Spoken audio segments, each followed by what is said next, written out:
Торжественная церемония прошла во Дворце Мукамов Государственного культурного центра Туркменистана. В числе награжденных поэты, писатели, художники, творческая интеллигенция и сотрудники туркменских СМИ. Согласно указу президента Сердара Бердмухамедова, за весомый вклад в развитие национальной культуры и искусства, юбилейной медалью Туркменистана к 30-летию нейтралитета Туркменистана и памятными серебряными знаками были награждены 126 работников профильной сферы.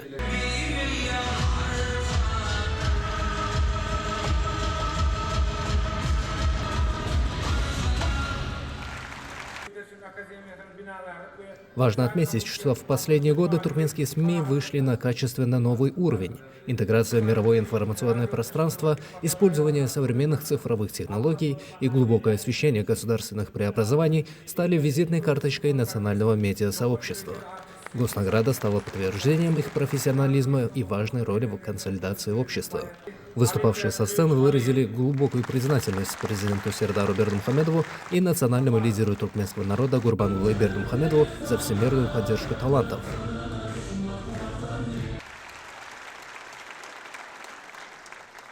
Получить памятную награду, учрежденную в честь 30-летия нейтралитета Туркменистана, это большая честь и знаковое событие.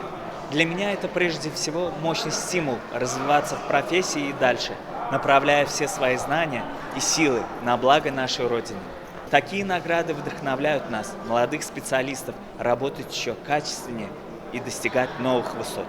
Настоящим примером истинного патриотизма и преданности своему делу для всего молодого поколения является созидательный путь нашего национального лидера туркменского народа, героя Аркадага, а также мудрая политика уважаемого президента Сердара Бердмухамедова.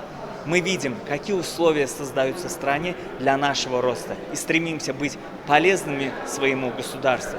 Это вдохновляет на новые свершения во имя процветания нашего нейтрального Туркменистана. Пользуясь случаем, хотим поблагодарить национального лидера туркменского народа, председателя Халк Маслахаты Туркменистана, героя Аркадага, а также уважаемого президента Аркадагли, героя Сердара, за их огромный вклад в развитие отечественных СМИ